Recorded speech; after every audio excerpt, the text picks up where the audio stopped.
இதுக்கெல்லாம் போக போகிறோம். எப்படி இருக்குன்னு பாருங்கள். இது பெருமாள் ஆலயமா சிவன் ஆலயமான்னு தெரியல எனக்கு. நான் வெளியில் வந்து நடராஜர் சிலையை வச்சு வழிபட்டுருக்காங்க. அது கூட பார்த்தோம்னா இங்கே கார்த்திகை தீபத்துக்குமே வந்து சொக்கப்பைங்க வந்து கொளுத்தி வழிபட்டுருக்காங்க. நடைமுறை விடக்கூடாதுன்னு உள்ளே போவோம். கோயில் எப்படி இருக்குன்னு பாருங்கள். எவ்வளோ கல் உள்ள இந்த கல்லெல்லாம் இந்த காலத்தில் கிடைக்குமானா கிடைக்காது. இப்போ நம்ம கிரேனு அது இதுன்னு வச்சு நம்ம ஒரு கோயிலையும் கட்டிக்கிட்டோம். பெரிய பெரிய கல்லெல்லாம் மேலே ஏற்றுறோம். அந்த காலத்தில் எப்படி இந்த கல்லெல்லாம் மேலே ஏற்றி கட்டினாங்கிறது வந்து ஒரு ஆச்சரியம்தான்.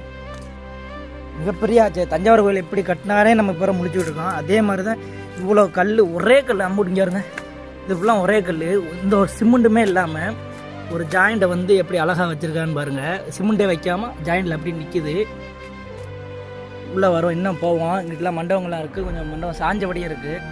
உள்ளே காட்டுறேன் பாருங்கள். இடிஞ்சிருமோ அப்படிங்கிற ஒரு பயமாக தான் இருக்குது. பரவாயில்ல, இருந்தாலும் ஓரளவு பயமாக தான் இருக்குது. ஏன்னா உள்ளே அடசலாக இருக்குது. அடசலாக இருக்கும்போது பூச்சி பட்டையில் பாம்புலாம் இருக்கிற வாய்ப்புகள் இருக்குது.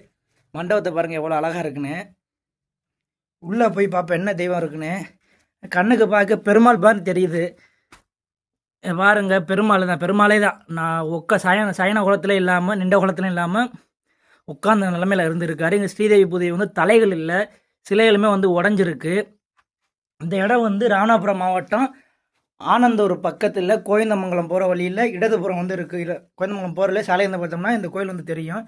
இடிஞ்ச போன நிலமையில் பாலடைஞ்ச நிலைமையில் வந்து இருக்குது. எத்தனை திருவிழாக்களை பார்த்துருக்கோம் முன்னொரு காலத்தில், எத்தனை விசேஷத்தை பார்த்துருக்கோம், எவ்வளோ பூஜைகள் நடந்திருக்கு. பெருமாள் வந்து அலங்கார பிரியர். அலங்காரத்துக்குனே பிறந்தவர் தான் பெருமாள், அலங்கார பிரியர். அவர் வந்து எப்படி இருக்காருன்னு சொல்லி பாருங்கள். கொஞ்சம் மனது வேதனையாக தான் இருக்குது. ஆனால் எனக்கு பொறுத்தவரை பெருமாள் ஏதோ அருள் புரிகிறாரோ அப்படிங்கிற ஒரு நம்பிக்கை வந்து எனக்கு இருக்குது. நான் மாஞ்சூர் கிராமத்துலேயும் அதே மாதிரி தான் பெருமாளை நான் எடுத்து பண்ணேன். இங்கேயும் வந்து என்ன கோயில் இருக்குன்னு சொல்லி பார்க்க வரும்போது பெருமாள் ஆலயமாக தான் இருக்குது. எல்லாமே கல்லுலேயே கட்டியிருக்காங்க. கோயில் வந்து இடிஞ்சிருக்கு. உழவார பணி செய்யணும் விருப்பம் இருக்கிறவங்க வாங்க, இந்த கிராமத்தில் பேசுவோம். பேசி சுத்தம் பண்ண ஏற்பாடு பண்ணணும். கட்டக்கூட வேணாம், அடசலெல்லாம் எடுத்து சுத்தம் பண்ணி வச்சா ஓரளவு வந்து பயம் இல்லாமல் வந்து வழிபடுற மாதிரி வைப்போம். எனக்கு விருப்பம் இருக்குது. நம்ம ஒருத்தாலாக பண்ண முடியாது. உழவார பணி செய்யணும்னு நினைக்கிறவங்க வாங்க, கிராமத்தில் பேசி எல்லாம் பண்ணுவோம். அடுத்து அங்கே ஒன்று இருக்குது, அதையும் காட்டுறேன். அதாவது மக்களே, இங்கே வந்து பெருமாள் இருக்காருன்னா எத்தாப்புல கருட பகவான் இருக்குன்னு, இல்லைன்னா வந்து ஆஞ்சநேயர் இருக்குன்னு. இங்கே என்ன இருந்துச்சு, என்ன தெய்வம் இருந்துச்சுன்னு தெரியல. ஆனால் சிலையை காணா. இங்கிட்டலாம் பாருங்கள் பழிவிடம் அனைத்துமே வந்து கிடக்கு. கோயிலே பாருங்கள் எந்த நிலைமையில் இருக்குன்னு. ஃபுல்லாக பாருங்கள் எப்படி இருக்குன்னு.